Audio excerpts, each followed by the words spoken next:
Welcome to the NFA Review channel. Today we're going to review the Southeast Arms Integrally Suppressed 1022 rifle. Many of you saw them on my channel a couple months ago with their Bear's Bark. It's a side-by-side 20 gauge shotgun that I reviewed. That one had a lot of bark, it was super loud, and this one's going to be super quiet. The overall length comes in at 34.5 inches, and the barrel is a standard 16.5 inches in length. And that's where the similarities stop with a normal 1022 rifle. Before we dive too deep in the specs here, I wanted to mention that this does ship in two different barrel options. The first being the standard, where the barrel tube, the outer sleeve, does not remove from the rifle. And the option that I opted for to make this video easier to film for y'all is it comes apart, making it a two-stamped weapon, because without the tube on it, it turns into an SBR. If you take a closer look here with me, guys, you'll actually see where the tube meets the factory barrel. So they machined it to be the same outer diameter. You'll also see these scrape marks here. I got a little excited when I took this apart, and after reading the manual, it turns out you're supposed to take the stock off first so you don't get those scoring lines. Oops. All right, so without further ado, I'm going to take that apart because now I don't care if I scratch it.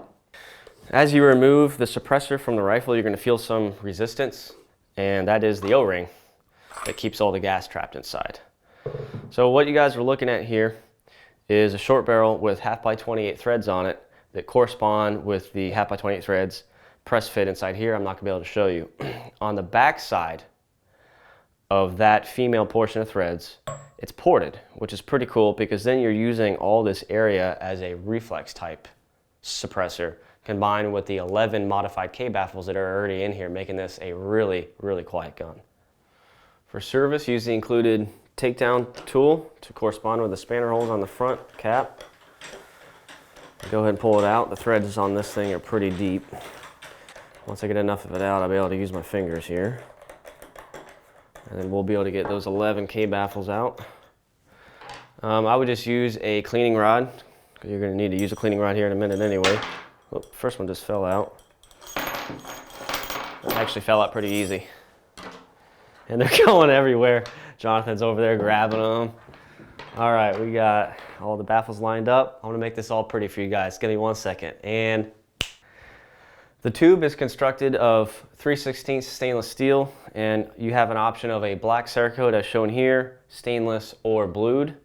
The blast baffle is a grade 5 titanium, followed by 10 baffles machined out of 7075 T6 aluminum with a type 3 hard coat anodizing on them, and then the end cap is stainless steel. All right, so the baffle type in this suppressor are a modified K-baffle with the alignment tabs, making reassembly a lot easier on yourself. If you see here, there's a hole on one side and a hole on the other. That's so the gas can fill this area between the cone on the K-baffle and the tube. Some companies say you can line them all up, okay, inside the can, and some have better metering numbers if you switch them. I haven't played around with it enough, but this thing's so quiet I really don't think it matters. So I'm going to crisscross them and we'll call it a day. As you can see here, there is a lot of buildup on this can. We've been shooting it quite a bit. These are aluminum, so we're going to have to use a hand brush to just knock off the big chunks. But remember, guys, it doesn't have to be squeaky clean, and there is a rule of thought that if there is a little buildup inside cans, it actually gives it a nice deeper tone. So assembly straightforward with the blast baffle facing up. Slide the tube over top. Just gotta be careful that these don't get caught. Got them. Rotate it around. They will be held captive with the female threads inside there that the barrel interfaces. Take your takedown tool and wrench it tight, and then we're going to be ready to get shooting. They do offer this in bolt action variants, a CZ 455 and a Ruger American bolt action, and then you have the semi-auto 1022. All right, this entire package comes in at a retail price of $1,200, and you're asking yourself, why would I spend $1,200 on that? Well, the overall length is much shorter. This is a 1022 takedown with a muzzle can on it. It's very apparent it's longer and that there is a can attached. This one here, you can't even tell it's suppressed just by looking at it. It meters in at a very quiet 115 dB, and basically all you're going to hear is the bolt slapping back and forth. So on this channel, we do take pride in what it sounds like to the ear. To me, tone is way more important than decibels. Let's go ahead and see what it sounds like.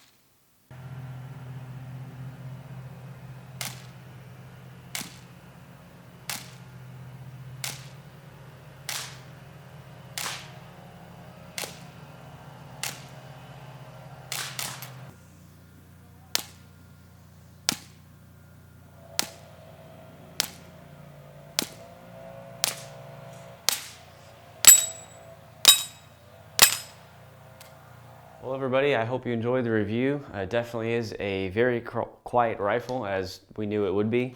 All you heard was the bolt slap. If you were wondering if you could get away with shooting this when, say, I don't know, a yard crew is mowing about 3 houses down, then the answer is yes. Nobody noticed. Very, very quiet gun. The only difficulty we had was reassembling the baffles, which looked good on the first take, but if you take a look at these outtakes up next, was not the case. But through the magic of video editing, you thought it was a piece of cake. Really, just take your time. It's not a big deal. It's easy to put it back together. So hope you enjoyed the video. Make sure to subscribe on YouTube, Full30, Facebook, and Instagram. See you next time.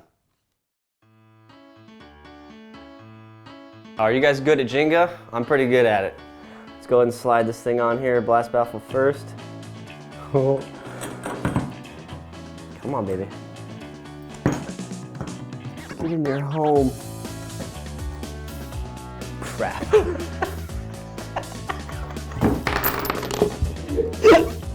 He's like, there's no way you're gonna get this on the first try. Go. So this should be super easy. I'm gonna slide these down.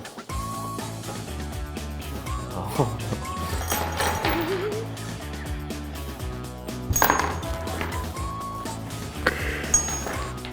Damn it!